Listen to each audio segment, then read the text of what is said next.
نحمده ونصلي ونسلم على رسوله الكريم أما بعد فأعوذ بالله من الشيطان الرجيم بسم الله الرحمن الرحيم ألا إن أولياء الله لا خوف عليهم ولا هم يحزنون الذين آمنوا وكانوا يتقون وقال النبي صلى الله عليه وسلم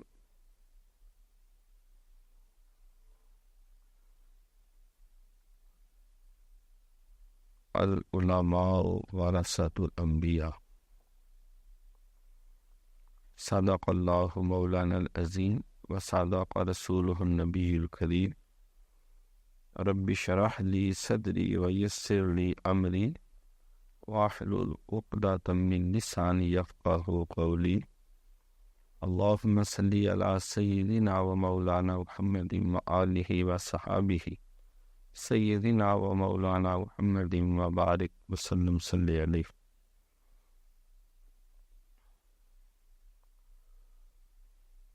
اللہ کو پامردی مومن پہ بھروسہ، اللہ کو پامردی مومن پہ بھروسہ، ابلیس کو یورپ کی مشینوں کا سہارا.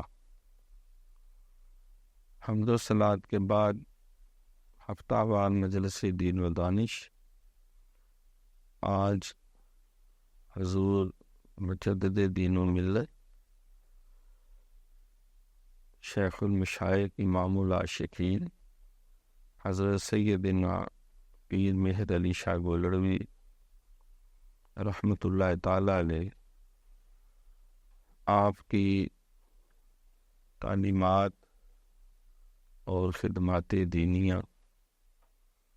اور دعوت و ارشاد کے حوالے سے مسائل جمیلہ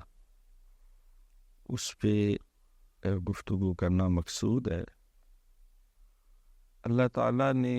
ہر دور میں ہر زمانے میں اپنی مخلوق کو رشد و ہدایت سے ہمکنار کرنے کے لیے مختلف انبیاء و مرسلین مبعوث کیے، اور جب حضور علیہ الصلوۃ والسلام پہ سلسلہ نبوت ختم ہوا تو آپ کے خلفاء اور صحابہ کرام صحابیات پھر تابعین تابعات تبع تابعین تبع تابعات پھر ائمہ اہل بیت ائمہ فقہ شریعت مجتہدین محدثین مفسرین اور جتنے بھی علوم دینیہ ہیں ان میں ید طولہ رکھنے والے علوم قدیمہ اور جدیدہ پہ مکمل دسترس رکھنے والے اللہ تعالیٰ نے علماء ربانی جین بھیجے. اور حضور علیہ السلام کی ایک حدیث سے اس بات کی بھی خبر ملتی ہے کہ اللہ تعالیٰ ہر صدی کے سرے پر امت محمدیہ میں ایسا مرد وحید بھیجا کرے گا جو کہ دین محمدی کی تجدید بھی کرے گا، ترویج بھی کرے گا اور نشر و اشاعت بھی کرے گا. اور جتنے اس وقت کے فتنے چاہے وہ علمی نوعیت کے ہوں، فکری نوعیت کے ہوں، دینی مذہبی نوعیت کے ہوں، ظاہری ہو باطنی ہو، وہ ان کا مقابلہ بھی کرے گا اور صراط مستقیم پہ امت محمدیہ کو گامزن رکھنے کے لیے وہ اپنی تمام تر صلاحیتوں اور وسائل کو بروئے کار لائے گا. تو تاریخ اسلام گواہ ہے کہ ہر دور میں اللہ تعالیٰ نے ایسے بندگان خدا بھیجے جنہوں نے ہر قسم کے فتنوں کو، چاہے وہ غیر مسلموں کی طرف سے ہوں یا مسلمانوں کے اندر جو مختلف فرقہ بازیوں کی بنیاد پر پھیلائے گئے، انہوں نے ان سب کے قبلے درست کرنے کے لیے اور دین محمدی صلی اللہ علیہ وآلہ وسلم کو ہر قسم کے خرافات اور بدعات سے پاک و صاف رکھنے کے لیے قرآن و سنت کی صحیح ترجمانی فرمائی، جن میں خاص طور پر امام ربانی حضرت مجدد الافسانی شیخ احمد فاروقی سرہندی رحمۃ اللہ تعالی علیہ، آپ کا اسم مبارک ایک سند کی حیثیت رکھتا ہے۔ 12ویں کے تکمیل 13ویں صدی کے شروع میں بھی اللہ تعالیٰ نے پورے دنیا میں بالخصوص اور بر صغیر پاک و ہند جو ایک بنیادی حیثیت رکھتا ہے کئی اعتبارات سے، اسی موقع پر حجاز مقدس کے کسی سربراہ نے ہند میں ایک علمی تقریب میں شمولیت کے بعد جب علماء کے خطبات سنے، خیالات و نظریات سنے،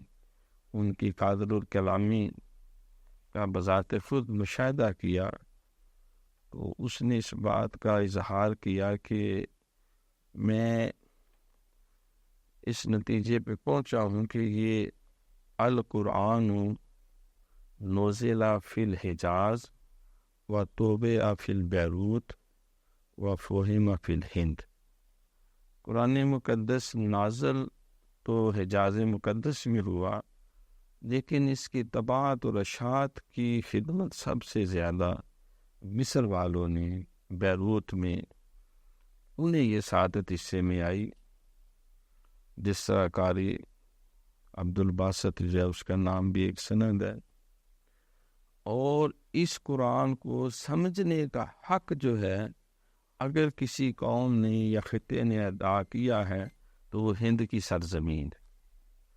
جہاں ایسے ایسے علماء، اکابرین اور صوفیہ عظام اللہ نے بھیجے کہ جن سے پوری دنیا جو ہے وہ فیض یاب، حضرت داتا گنج بخش علی اجمیری، حضرت خواجہ معین الدین چشتی اجمیری، حضرت بابا فرید گنج شکر، حضرت سلطان العارفین سلطان باہو، حضرت مخدوم جہانیہ، ایک طویل فہرست ہے سلسلہ عالیہ چشتیہ کے بزرگوں کی، سلسلہ عالیہ قادریہ کے بزرگوں کی، سلسلہ عالیہ سہروردیہ کے بزرگوں کی، اور سلسلہ عالیہ نقشبندیہ مجددیہ کے بزرگوں کی، جن کی خدمات اظہر من الشمس ہیں، اور دنیا کی متعدد جامعات میں ان اکابرین پہ ایک نہیں، دو نہیں، سینکڑوں نہیں، ہزاروں لوگ تحقیق اور تدوین کر کے وہ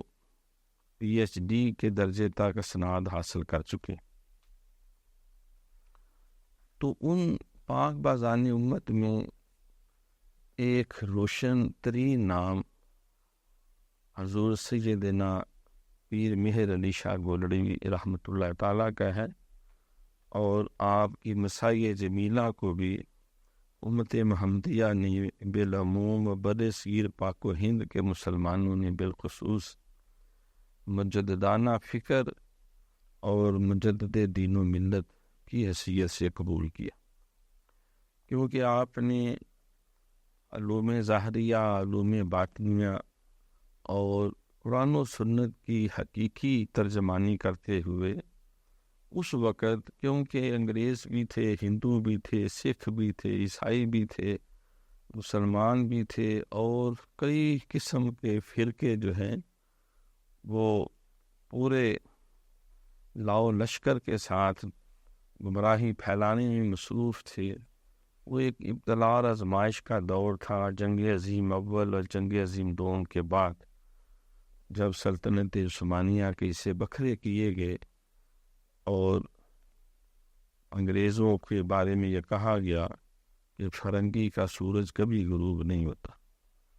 یعنی جو ان کی جو سلطنت کی حدود تھیں ان خطوں تک تھیں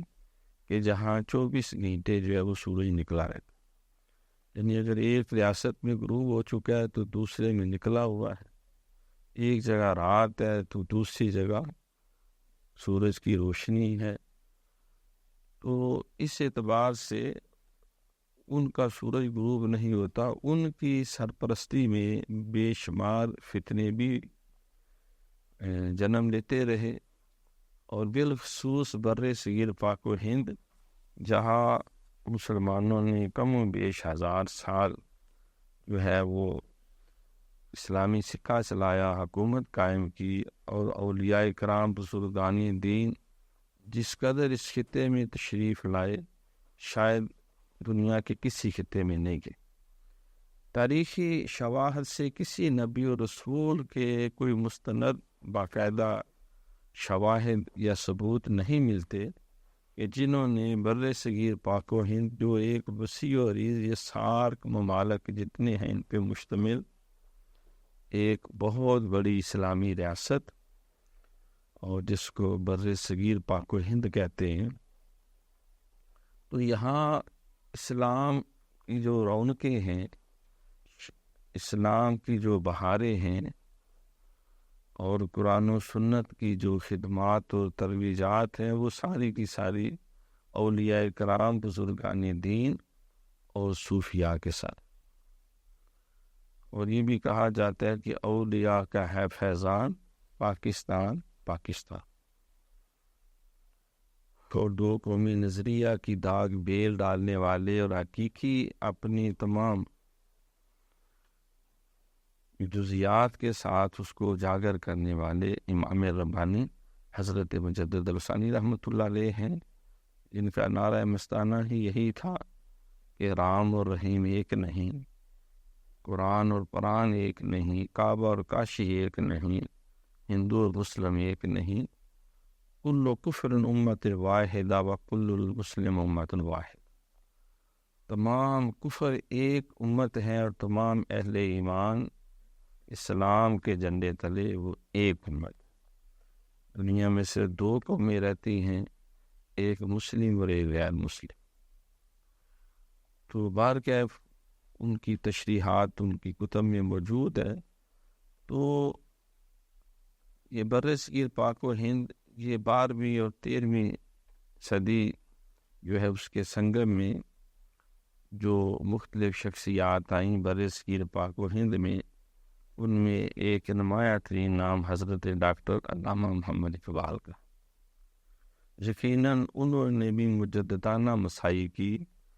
اور صرف انہوں نے کوشش نہیں کی بلکہ ان کی کوششیں برابر ثابت ہوئیں، اور جو ڈائریکشن انہوں نے دی اور جو انہوں نے طریقہ کار اختیار کیا وہ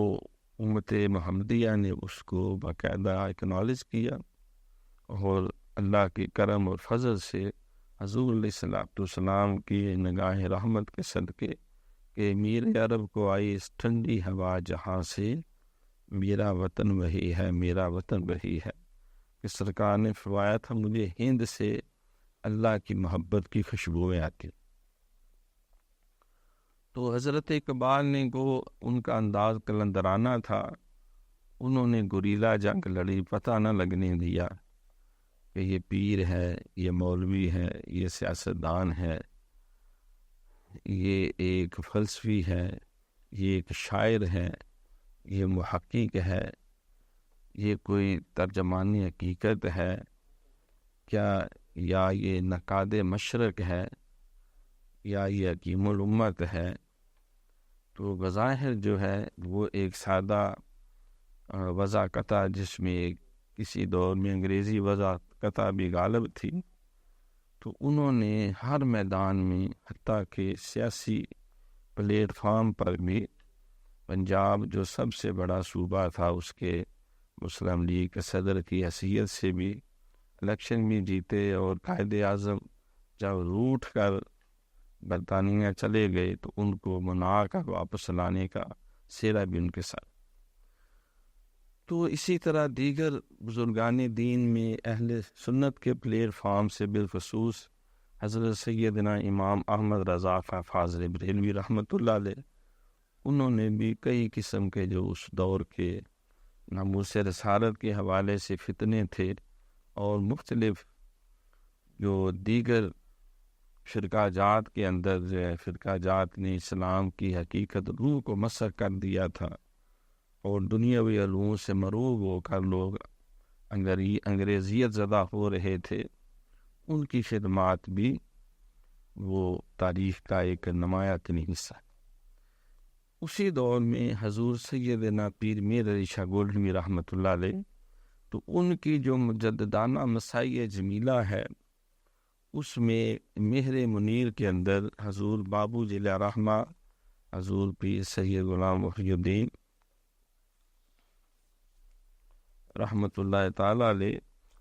حضور تاجدار گولڑہ شریف کے اکلوتے صاحبزادے جو ہیں، انہوں نے اپنی نگرانی میں یہ تمام سرکار کے حضور سیدنا پیر میر علی شاہ گولڑوی رحمۃ اللہ علیہ کی تمام خدمات کو ایک کتابی شکل میں مہر منیر کے نام سے شائع کروائے۔ تو آپ کی اس مجددانہ فکر میں جو مختلف خدمات ہیں ان میں چند ایک کا یہاں ذکر کرنا مقصود ہے، جو آپ کی اس مہر منیر جو ہے اس کے اندر ایک جو ہے وہ پورا چیپٹر جو ہے آپ نے جو ہے وہ باب پنجم مسند ارشاد کے حوالے سے آپ کے 1307 ہجری تا 1356 ہجری یعنی 1899 تا 1937، تو اس میں سب سے اس وقت جو بہت بڑا فتنہ تھا، بلکہ ابھی تک اس فتنے کے اثرات بد جو ہیں، جس کو حضرت اقبال نے جو ہے وہ شجرہ خبیثہ کا نام دیا اور اس کو انگریز کی مانوی حرامی اولاد کا بھی لقب دیا، یہ مرزا قادیانیت کا فتنہ ہے۔ تو اس حوالے سے تردید مرزائیت جو لکھا، میں چاہتا ہوں ان کے وہ کلمات بھی ہم پڑھیں۔ آج جناب رحمۃ اللہ علیہ نے ایک لادینی حکومت کی الحاد پرور فضا میں ایک مدعی نبوت کے خلاف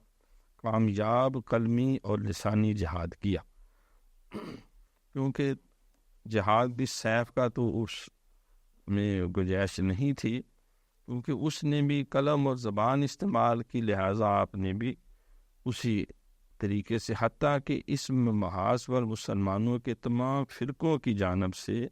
متفقہ طور پر آپ ہی قائد تسلیم کیے گئے۔ یعنی مرزا غلام احمد قادیانی کی جو چال بازیاں تھیں اور مختلف جو کلا بازی اور شرارتیں تھیں اور علمی اور فکری جو وہ مغالطے دے کر وہ امت محمدیہ کو اتحاد کو پارا پارا اور چاک چاک کرنا چاہتا تھا، اور اس نے ختم نبوت کے عقیدے پہ جو ڈاکہ ڈالا، کیونکہ سرکار نے فرمایا تھا میرے بعد 30 ایسے بدبخت آئیں گے جو نبی ہونے کا دعویٰ کریں گے، سن لو وہ کذاب ہوں گے، دجال ہوں گے، جھوٹے ہوں گے، واجب القتل ہوں گے۔ ایون آپ کے دور میں بھی مسلمہ کذاب اس نے نبوت کا دعویٰ کیا اور صحابہ کرام نے پھر اس کو کافر کردار تک پہنچایا اور اس فتنے کو ہمیشہ کے لیے فروغ کیا۔ تو ہندوستان میں اندر 29 میں ایک نام غلام احمد قادیانی کا بھی ہے، تو اس کے خلاف، کیونکہ وہ عربی زبان کے حوالے سے، عربی ادب کے حوالے سے اور تحقیق کرنے کے حوالے سے اس وقت یقیناً ایک نمایاں حیثیت رکھتا تھا، کیونکہ اس نے آریاؤں کے خلاف، ہندوؤں کے خلاف کچھ کامیاب مناظرے کیے اور لوگوں سے کہا کہ تم چندہ اکٹھا کرو تو میں ایک ایسی کیل ٹھوکوں گا ان آریاؤں کے خلاف اور ان ہندو فلسفوں کے خلاف کہ پھر انہیں دوبارہ سر اٹھانے کا موقع نہیں ملے گا۔ تو لوگوں نے چندہ و چندہ بھی اکٹھا کر کے دیا، لیکن ادھر ادھر کی باتیں کرنے کرانے کے بعد کئی سال بیت گئے اور ڈاک کے محکمہ میں یہ ملازمت کرتا تھا سیالکوٹ میں. بعد سے کسی سبب سے اس کو نکال دیا گیا، تو اپنی وہ دیگر معاشی ضروریات کو پورا کرنے کے ساتھ وہ لگا رہا. اور پھر حکومت میں ایسے لوگ ہوتے ہیں جو مسلمانوں کے اندر ڈیوائڈ اینڈ رول کی پالیسی کے تحت انہیں لڑانا بڑھانا چاہتے تھے. ان کے پھر آشیرواد کے ساتھ اس نے بتدریج جو ہے مختلف مرحلوں سے گزرتے ہوئے جھوٹا نبی ہونے کا دعویٰ کر دیا. تو اس کے خلاف نمٹنے کے لیے، کیونکہ پہلے تو اس نے پتہ ہی نہ لگنے دیا کہ یہ شیطان اندر سے کس طرح مسلمانوں کے اندر سے حضور علیہ السلام کی محبت کو کھینچ نکال باہر کرنا چاہتا ہے. وہ فاقہ کش کے موت سے ڈرتا نہیں ذرا، کہ روح محمد اس کے بدن سے نکال دو. فکر عرب کو دے کر فرنگی تخیلات، اسلام کو حجاز و یمن سے نکال دو.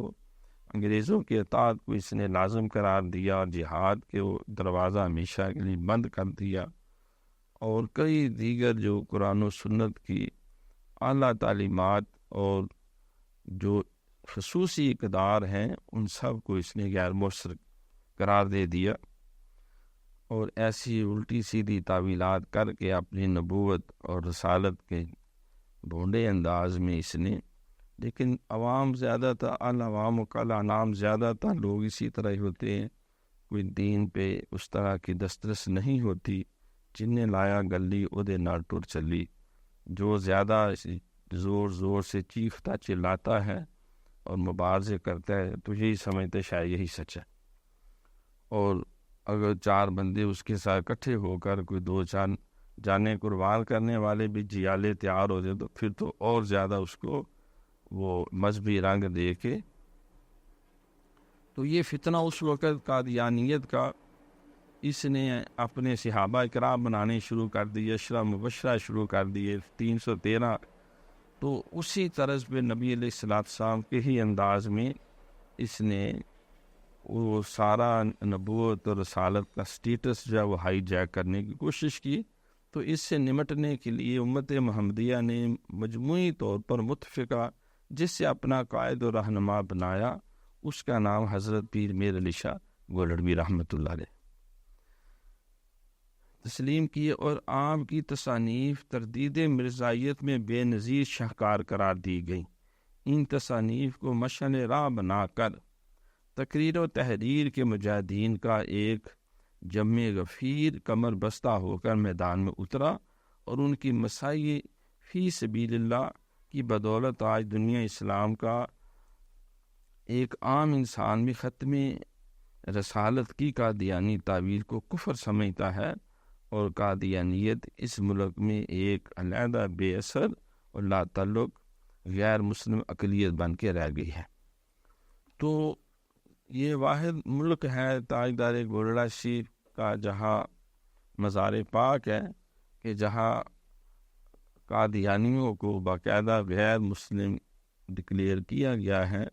ورنہ دنیا کے باقی سینکڑوں ممالک میں وہ مسلمانوں کا ہی لبادہ اوڑھ کر اور ادھر اپنے آپ کو وہ اسلام کا ہی ٹھیکیدار اور صحیح نمائندہ کے طور پہ وہ پیش کرتے ہیں. تو پاکستان سے، اس سرزمین سے جو ان کو کفر کا سرٹیفکیٹ اور غیر مسلم ہونے کا جو انہیں آئینی سرٹیفکیٹ دے دیا گیا، تو اس بنا پر وہ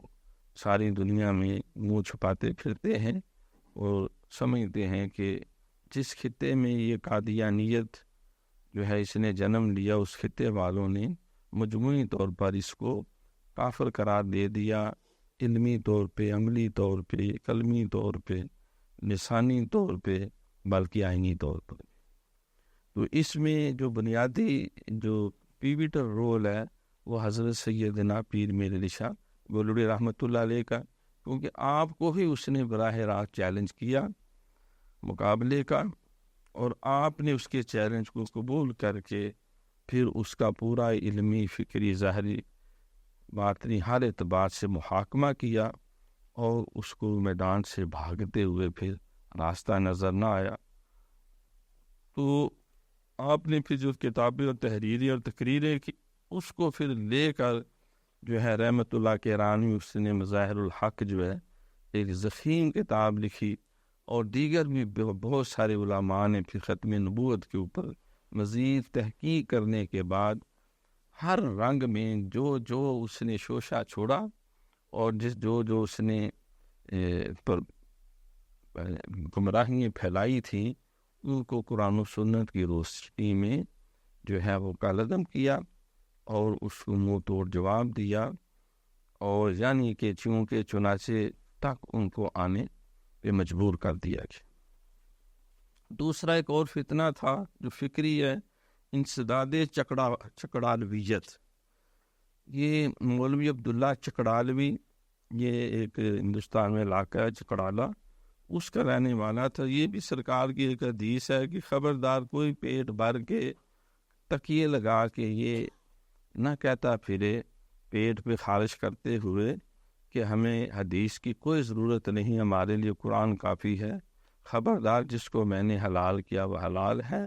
جسے میں نے حرام کیا وہ حرام ہے۔ اور یہ طویل ایک حدیث آپ نے بیان کی، اور اتفاق کی بات ہے کہ وہ عبداللہ چکڑالوی بہت ہی ایکسٹراڈنری وہ فیٹی تھا، اور پھر فالج کا مرض ہو گیا، اور اس قدر وہ اپنے جسم سے قوت کھو بیٹھا کہ اس کو پکڑ کے 5-10 لوگ جو ہیں وہ لاتے اور اس کو بٹھا کے چاروں طرف تکیوں میں اس کو دنسا دیا جاتا تاکہ ادھر ادھر نہ گرے وہ۔ تو وہ بہت ہیلدی ہونے کی وجہ سے پیٹ کے اوپر خارج کرتے ہوئے یہی بات وہ کہتا تھا جو نبی علیہ السلام نے نشاندہی کی تھی، کوئی پیٹ بھر کے پیٹ پہ خارج کرتے ہوئے یہ نہ کہتا پھرے کہ ہمیں حدیث کی ضرورت نہیں۔ تو یہ فتنہ چکڑالویت جو ہے یہ بھی اسی دور کی پیداوار ہے۔ تو انہوں نے اپنے مختلف جو ہے وہ علمی مغالطوں کے ساتھ اس انداز میں جو ہے وہ تعویلات کی کہ انہوں نے ایک نیا فرقہ بنا کے اس کا فرقے کا نام رکھا اہل قرآن۔ ویسے تو مسلمان اہل قرآن ہیں، لیکن انہوں نے کہا ہم اہل قرآن ہیں، اور انہوں نے ماہانہ رسالے جاری کیے، انہوں نے کتابیں لکھی۔ پھر اس کا بیٹا جو ہے غلام احمد پرویزی، تو یہ آج بھی اس کے کئی مانوی اولاد جس سے مرزا جیلمی صاحب ہیں، تو یہ سارے لوگ جو ہیں بنیادی طور پہ اسی فکر کو لے کے سب سے پہلے ان کا مین ٹارگٹ ہی ہوتا ہے کہ جو قرآن و سنت اور مختلف اکابرین ہیں ان کی کردار کشی کی جائے، اور ایسے اس کے اندر جو ہے وہ رکھنے نکالے جائیں کہ لوگ ان کے بارے میں وہ شک میں مبتلا ہو جائے۔ جس طرح سرکار کے خلاف جو ہے وہ آپ سمجھتے ہیں کہ کتنے فتنے اٹھے، اور یہ مستشرقین کا ایک بہت بڑا جمع غفیر ہے جن میں لارڈ کرائمر اور دیگر جو ہے طویل ایک فہرست ہے، ولیم میور، ولیم ہنٹر وغیرہ جو ہے، انہوں نے کوئی کسر نہیں اٹھا رکھی کہ وہ نبی علیہ السلام کی سیرت اور تاکہ جب سرکار کے ذات کے بارے میں شک گزرے گا کہ یار یہ تو خود معاذ اللہ غلطیوں کا ایک جو ہے وہ مجسمہ ہے، اور فلاں فلاں ان سے کوتاہیاں ہوتی نہیں۔ یہ چکڑالوی فطرے کا بھی یہی تھا کہ نبی کی حیثیت ایک ڈاکیے کی ہے، تم نے خواہ اس کو سر پہ معاذ اللہ چڑھا لیا ہے، اور ہر بات میں جو ہے اس کا جو ہے وہ حوالہ دیتے ہیں۔ اس کا بس اتنا ہی کام تھا کہ وہ آیا ہے، اللہ کا کلام اس کے پاس، اس نے آگے مخلوق کو دے دیا۔ اب وہ دیکھیے اپنے حالات اور ضرورت کے تقاضوں کو سامنے رکھتے ہوئے جو ہے وہ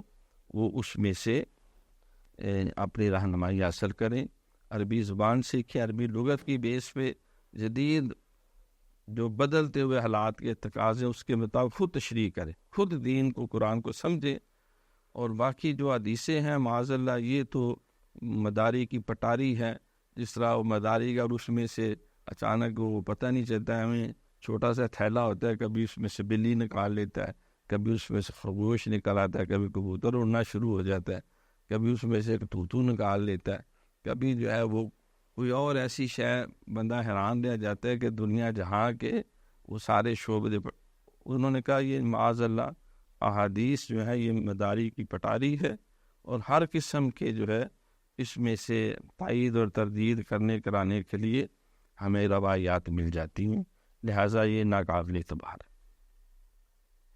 الحمدللہ ہم نے بھی ایک بک لکھی، آئیے حدیث سیکھیے، اس کے مقدمہ کے اندر یہ جتنی ان کی مختلف خرافات ہیں ہم نے اس کو بھی ہائی لائٹ کیا، اور اس کا بھی منہ توڑ ہم نے سادہ انداز میں دیسی طریقے سے جواب دینے کی کوشش کی۔ ہر دور میں علماء نے یہ کام کیا ہے، ہم نے بھی انہیں کی کوشش جینی کرتے ہوئے پہلی جلد پھر دوسری جلد ہم نے اکٹھی چھاپی،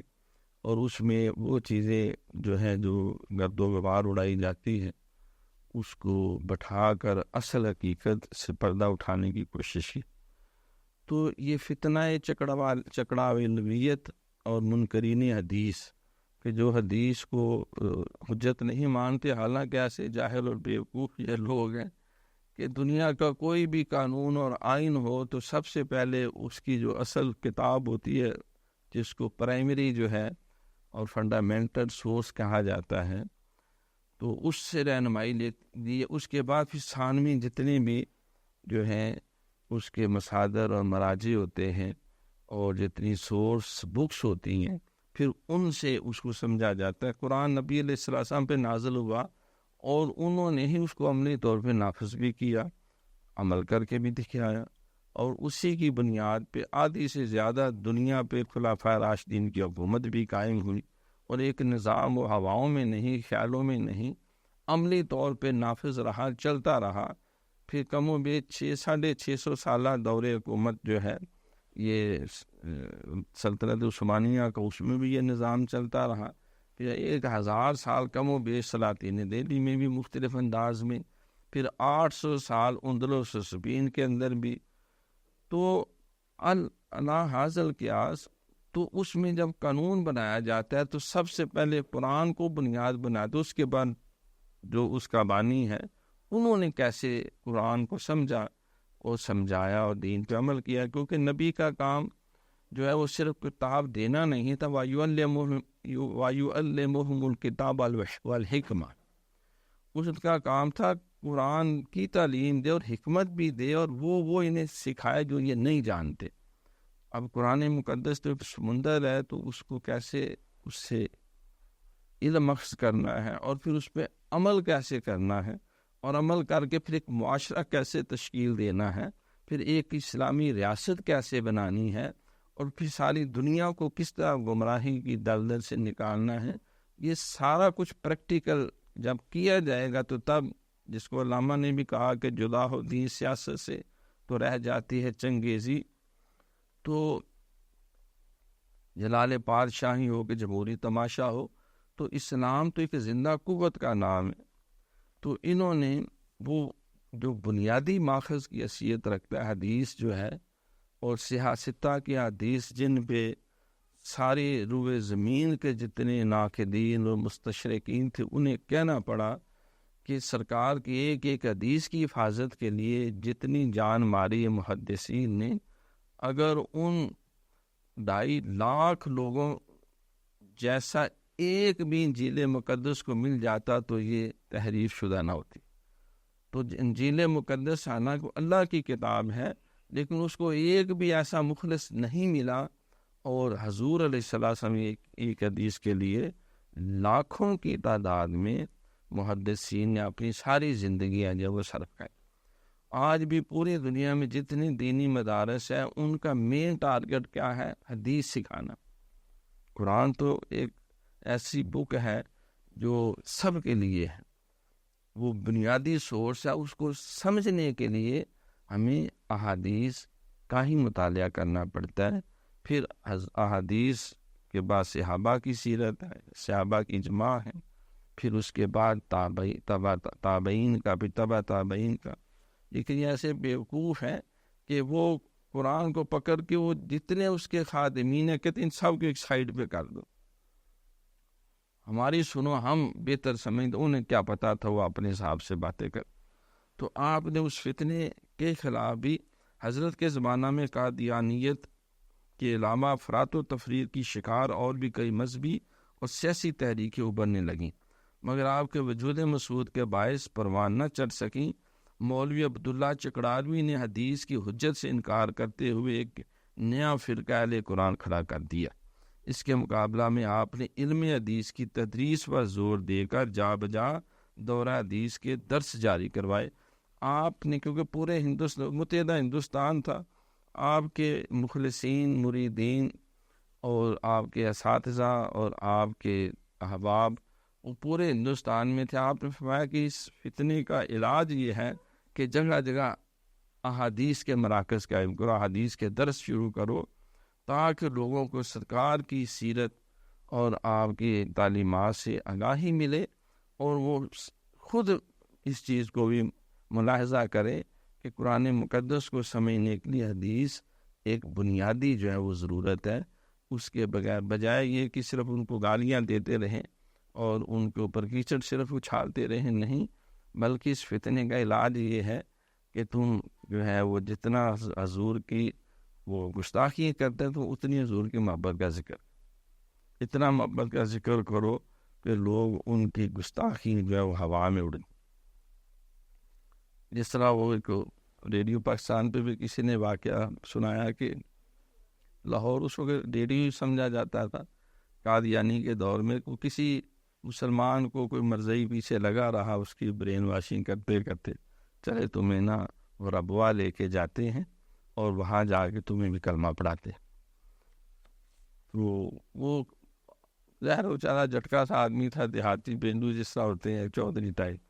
تو وہ اس کی باتوں میں کئی دن وہ لگا اس کو قائل کر کے ادھر لے جا رہا تھا۔ تو بس میں جاتے ہوئے رستے میں پوچھا،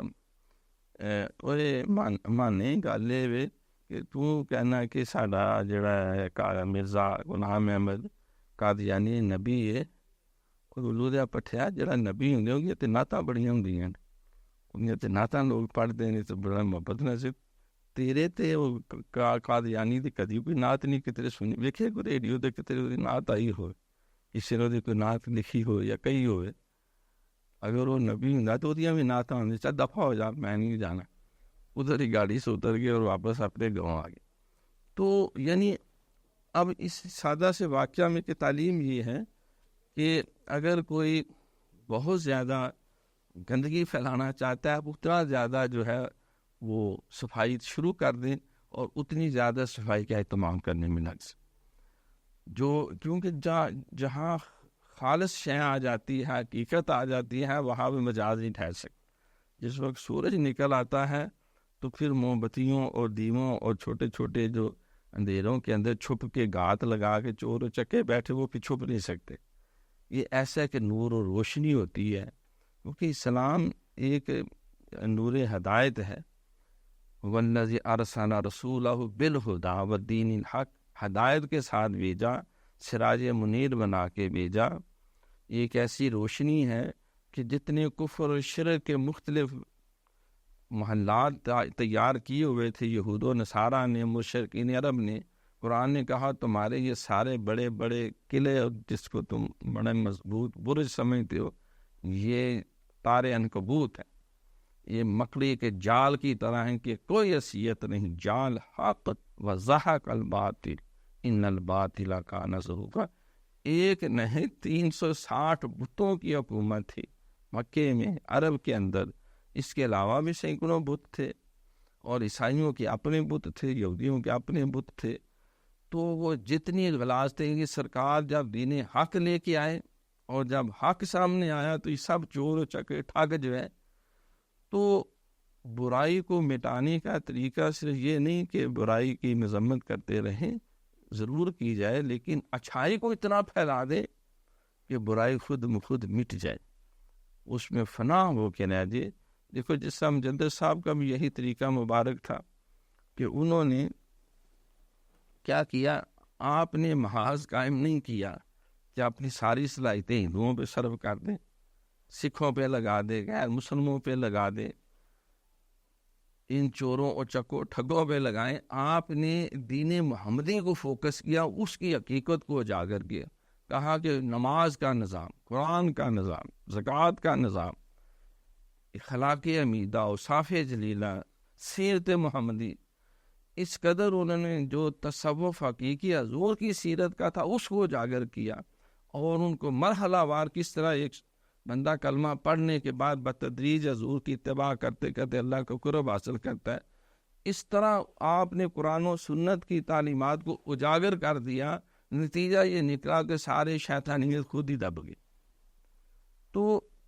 یہ یاد رکھیں کہ جو اللہ کی طرف سے، اللہ کے نبی علیہ السلام کی طرف سے باطنی تائید کے ساتھ جو میدان عمل میں نکلتا ہے دعوت و ارشاد کے لیے، اللہ تعالیٰ اس کی غیبی مدد کرتے ہیں، اور اس کا طریقہ کار جو ہے وہ لگاؤ، بڑھاؤ، جلاؤ، گراؤ، اس طرح کی پالیسی نہیں ہوتی۔ یقیناً جہاں ضرورت پڑتی ہے وہ اللہ کی توفیق سے وہ قوت استعمال کرتے ہیں، لیکن ان کا طریقہ کار ایسا نہیں ہوتا جس سے فتنے پیدا ہو۔ الفتنہ تو اشد من القتل، فتنے فروغ کرنے کے لیے کہا سرکار نے کم و بیش، ہم کل پڑھ رہے تھے، وہ 48 سے بھی زیادہ آپ نے جنگ سریا جو ہے وہ آپ کو لڑنے پڑے، وہ سارے دفاعی نوعیت کے تھے۔ بھئی اپنا جان، مال اور عزت کو بچانا ضروری ہے۔ یہ دنیا کا ہر مہذب معاشرہ اس حقیقت کو، اس اصول کو مانتا ہے۔ تو آپ نے وہ 23 سالہ مساعی جمیلہ میں وہ 800 لوگ بھی نہیں ہیں جو اس رستے میں کوئی شہید ہوئے، اور کچھ جو ہیں وہ واصل جنم ہوئے جو غیر مسلم تھے، اور اتنا بڑا انقلاب کہ آج 15 صدیاں بیت چکی کم و بیش، اور وہ اس کے اثرات اور اس کی حسنات ہر دن پھیل رہی ہیں، بڑھتی جا رہی۔ تو مجدد صاحب نے بھی یہی طریقہ اختیار کیا کہ آپ حق کی ترویج کریں۔ دیکھو اگر آپ اس دو میں لگ جائیں کہ اب یہ میوزک بند ہو جائے، اکثر یہ علماء بھی تقاریر کرتے ہیں، تو کافی عرصہ پہلے اس موضوع پر کسی جگہ مجھے لیکچر دینا پڑا، میں نے کہا یار آپ یہ لتا منگیشکر کو گولی نہیں مار سکتے، آپ نور جہاں کی قبر کو ساڑ کے جو ہے اس کے وہ جو کچھ اس نے کیا ہوا ہے وہ لوگوں کے دماغوں دلوں سے نہیں نکال سکتے۔ یہ جو ایک لادینیت یا اس کی یلغار ہے موسیقی کی، یہ تو اب تمہارے خانقاہوں میں بھی گھس گئی ہے، مختلف رنگ میں، مختلف انداز میں۔ تم اس کے نتیجے میں درود شریف کو پھیلاؤ، تم اچھے کلام کو پھیلاؤ، تم اچھی نعتیں پڑھو، تم اچھی حمد کرو، تم اتنے دیکھو، ایک میں اس نے ریسرچ کر رہا تھا کہ ایک گانا بنانے کے لیے پتہ نہیں کتنے لاکھوں روپیہ خرچ ہوتا ہے۔ پہلے اس کا وہ کلام بنایا جاتا ہے، پھر اس کلام جو ہے اس کو موسیقیت کا جو ہے وہ ایک رنگ دیا جاتا ہے، اور اس پہ بہت زیادہ پھر محنت جو ہے، جس طرح وہ بابا جی چشتی جو ہے اس کی بنائی ہوئی دھنیں جو ہیں وہ آج بھی دنیا کے دلوں اور دماغوں پہ حکومت کرتی۔ تو انہوں نے ان گانوں کو پھیلانے کے لیے ایک ایک گانے کے اوپر پھر ڈھونڈ کے اچھے اچھے گلوکار اور بہترین سے بہترین جو اس کے لیے ساز ہوتے ہیں، اور اتنی اسٹرگل کرنے کے بعد پھر وہ جدو ہولی جی لینا میرا نا تھا مر جانی، پھر وہ جا کے مشہور ہوتا ہے۔ وہ ایویں رات سوئے سوئے انہوں نے کسی نے وہ لکھا کہ سونو میں بلوریا کھوا رہا، تو ساری دنیا نے کہنا شروع کر دی۔ اس کے پیچھے بڑی سٹرگل ہوتی ہے، وہ یار ہم نعتوں کے لیے نہیں کر سکتے۔ دیکھو نا جن نعتوں کو دیکھو، جو بے شک وہ کسی بھی ٹریک سے آئی ہیں، وہ فلموں کے ٹریک سے آئیں، وہ شاہ مدینہ یثرب کے والی سارے نبی تیرے در کے سوالے، وہ کہتے ہیں غیر مسلم جو ہے وہ اس نے یہ دونوں بنائی، اور جس پہ اس کو انہوں نے مار پیٹ کر کے عیسائیت سے باہر نکال دیا کہ ظالمہ اتنی ظالم دونوں بنا کے تو نے لوگوں کے، مسلمانوں کے ایمان کو اس قدر اجاگر کر دیا، حیا نہ آئی۔ تو عرض کر، اور اس نعت کی دھن کی وجہ سے اس کے دل کو اللہ نے پھیر دیا۔ تو آپ اچھائی کو اتنا پھیلائیں، اس پہ اتنی محنت کریں۔ اب دیکھیں نا بڑی بڑی فلموں کو لے دے گیا وہ ارتمل ڈرامہ جو ہے، جب وہ ڈرامہ لگنا شروع ہوا، لوگ بہت سارے جو سارا دن لغویات دیکھتے بھول بھال گئے۔ آپ نے یہی طریقہ اختیار کیا کہ بجائے چکڑالوی کے اوپر سارے شہر کی گندگی اٹھا کے اس کے سر میں پھینکی. اب انہوں نے کہا تم حضور کی حدیثوں کی اشاعت کرو. اس کے بعد پھر ایک ایسی تحریک چلی کہ عالم صرف اس کو مانتے ہیں کہ جو سند حدیث میں ماہر ہو, جو شیخ الحدیث ہو. شیخ القرآن کو کوئی نہیں مانتا, شیخ الحدیث اس کو صحیح عالم سمجھا جاتا ہے کہ شیخ الحدیث تب بنے گا جب وہ شیخ القرآن بھی ہو, شیخ الفقہ بھی ہو اور شیخ السیرت بھی, سارا کچھ ہونے کے بعد پھر وہ شیخ الحدیث بن سکتا ہے. تو یہ آپ کی اس وقت مسائل جمیلہ تھی جس بنا پہ جو ہے وہ ایک تحریک چلی, اور جتنے برصغیر پاک و ہند میں بعد میں جتنے دینی مدارس بنے تو وہاں عالم ہونے کی سند کی بنیاد جو ہے وہ حدیث رسول کو بنایا گیا. بلکہ much can be said on both sides. یہ ایک الکاس ہے عاجزانہ ستیزیہ میں نے پیش کیا. تو اگر ہم اپنے حالات و زندگی کو سامنے رکھے تو میرا خیال کو 10-15 ایسے کام حضرت صاحب کی سرپرستی اور رہنمائی میں ہم نے کی جس کا دنیا میں کوئی نام و نشان نہیں تھا,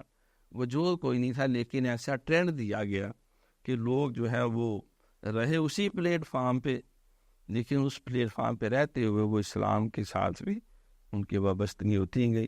مثلا یہ جو انگلش میڈیم سکولز ہیں, مختلف دینی مدارس, ہم نے کہا کہ آپ بچوں کو حافظ قرآن بناتے ہیں, ساتھ دوسری تعلیم بھی دیں. ان کو 3 سال میں پرائمری پاس بچے کو لے اور 3 سال میں اس کو 6ٹھی 7ویں 8ویں کے بھی کچھ سبجیکٹس پڑھائیں جو ضروری ہیں, اردو, ریاضی, میتھ وغیرہ جو ہے, تو اس کے ساتھ وہ حفظ بھی کریں,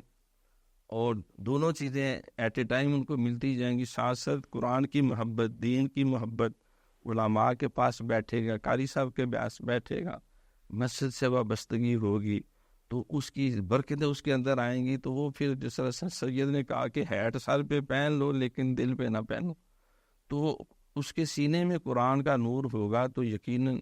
پھر وہ ایسا ٹرینڈ دیا, پہلے علماء باغ کے بچے پکڑ کے لاتے تھے, جو ہے وہ بعض کا گویا کہ دودھ پیتے بچے کو اٹھا کے لے آنا, چلو مدرسہ چل کے بات کریں. ہم نے کہا نہیں, انہیں 5 جماعتیں پڑھنے دو,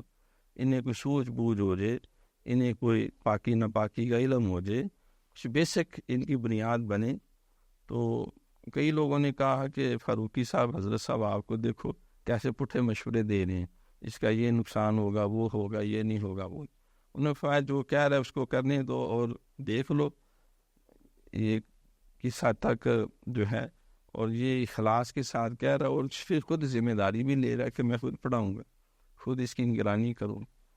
تو وہ جہاں رو کے پورے سال میں ایک کلاس بنتی تھی, دیکھتے ہی دیکھتے 18-20 کلاسیں ایک مدرسے میں بن گئی, قربل ہوگی, اٹھنا بیٹھنا مشکل ہو, اور دوسرا بلاک بناؤ, تیسرا بلاک بناؤ. ہم نے دوسری جگہ جو شروع کیا تو وہاں بھی ہر ہفتے ایک کلاس بن جاتی تھی. اتنے لوگ, انہوں نے کہا جی بچہ جو ہے پرائمری پاس ہے وہ 7-8ویں بھی کر رہا ہے, حافظ بھی بنا, وہ سانو کی چاہیے, نالے چوپڑیاں نالے 2. تو ایک ٹرینڈ دیا, اور اس ٹرینڈ کا اثر یہ ہوا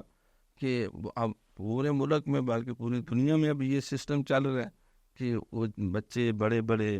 جو اسکول ہیں, ارکم اسکول سسٹم ہے, صفا اسکول سسٹم ہے, کتنے ہیں ہمارے. وہ بیٹھک میں وہ کہتے ہیں کہ میں چند بچوں کو گلی میں لوگوں قرآن پڑھاتا ہوں, آج 5 منزلہ میں بہت بڑی بلڈنگ بنا کے اتنے بچے ہیں کہ ہمیں سنبھالنے کی جگہ نہیں ملتی, سینکڑوں ہزاروں سے بھی تجاوز کر. بات سمجھ آ رہی؟ یہ ایک ٹرینڈ دیا, ایک توجہ جو ہے وہ مبذول کروائی. پھر لوگ انگریزی سے بھاگتے تھے تو انگریزی کو بنیاد بنا کے لوگوں کو کہ آؤ ہم انگریزی کرائیں. ایم اے انگریزی کراتے ایم اے اسلامیات بھی کرا دیا. اللہ کی توفیق سے نمازی و تجدگار بھی بن, بابو بھی بن کے, مولوی صاحب بھی بن, جمعہ بھی پڑھا رہے ہیں, یونیورسٹیوں میں پڑھا. یہ ایک ٹرینڈ ہوتا ہے, بجائے یہ کہ ہم انگریزی کو گالیاں دے کے جو ہیں ہم تو نہیں ختم کر سکتے, ہمارے بڑے بابے نہیں ختم کر سکتے. ہمیں کمپرومائز کرنا ہوگا. جس طرح انسان کے اندر کوئی صلاحیتیں ہوتی ہیں کہ اس کے اندر سے بندہ تکبر نہیں نکال سکتا, غصہ نہیں نکال سکتا, اس کے اندر سے لالچ نہیں نکل سکتی, اس کے اندر سے شہوت نہیں نکل سکتی, جو 5 بڑی بڑی روحانی بیماری ہیں، تو ان کا ازالہ نہیں ہو سکتا، بندہ کہ ان کو ختم کر دے۔ کوئی بندہ تھا نا، وہ حضرت صاحب نے بتایا کہ تنگ آ کے اس نے کہا کہ اس نفس کو اینٹیں مارنی شروع کر دی، آواز ہے کہ تیرے جسم کے بال بال میں ہم شاور ڈال دیں گے، پھر کیا کرو گے؟ تو اس کا ازالہ نہیں، اس کا امالہ کرنا چاہیے۔ ان صلاحیتوں کو جو اللہ نے انسان کو دی ہے، فَأَلْهَمَهَا فُجُورَهَا وَتَقْوَاهَا، بھائی فسق و فجور دونوں صلاحیتیں، بندہ بہت بڑے بڑے ایسے شیطانی کام کر سکتا ہے کہ شیطان دم دبا کے بھاگ جائے، اور ایسے ایسے جو ہیں وہ رحمانی کام کر سکتا ہے کہ فرشتے بھی رشک کرے۔ تو ان صلاحیتوں کو دیکھو، کہتے ہیں نا پانی جو ہے وہ کشتی پانی کے بغیر نہیں چل سکتی، ساری دنیا میں دھکا مارے بحری جہاز کو کتنا کو گھسیٹیں گے۔ تو پانی جو ہے وہ کشتی کے لیے حیات بھی ہے، ترقی کا زینہ بھی، اور تباہی کا سبب بھی ہے۔ اگر پانی اندر گھس جائے گا تو ڈوب جائے گا، اور اگر باہر رہے گا تو اس کے اوپر کام چلائیں آپ۔ تو اسی طرح آپ جو غصہ ہے اس کو غیرت ایمانی میں بدلیں، شہوت کو نکاح اور محبت میں بدلیں، طمع اور لالچ کو آپ دین کی بھلائی اور خیر خواہی مخلوق کی خدمت کے جذبے سے بدلیں۔ تو یہ جو ہے تاجدار گولڑا شیف نے آپ نے کہا کہ عبداللہ چکڑالوی کے فتنے کا علاج یہ ہے کہ اس فتنے کو فروغ کرنے کے لیے ہمیں سرکار کی حدیثوں کی تعلیم کو، آپ کی سنت کی تعلیم کو، آپ کی سیرت کی تعلیم کو پھیلائیں، ہر جگہ عام کریں۔ یہ میرے چند سال پہلے کی بات ہے، وہ باقاعدہ سرکاری سطح پہ بڑے اجلاس ہوئے کہ پاکستان میں اتنی یونیورسٹیاں ہیں اور اتنے اسلامی اسٹڈیز کے ڈپارٹمنٹ ہیں، اور تعجب یہ ہے کہ کسی بھی یونیورسٹی جو اسلام کے نام پہ بنے، کسی جگہ سیرت کے اوپر کوئی کتاب نہیں کہ جو باضابطہ کوئی سیرت پہ بھی کوئی پڑھایا جائے۔ یہ سیرت میں اس نے ماسٹر کیا اور ایم فل کیا یا پی ایچ ڈی کی، وہ سارے اکا بکا ہو گئے اور داد و شمار دیکھ کے پاکستان بنے، مدت گزر گئی، اور سب سے اہم ترین حضور کی سیرت ہے۔ حدیثوں میں بڑی بڑی لمبی بحثیں ہیں، لیکن آپ کی سیرت کہ آپ نے عملی طور پہ کس طرح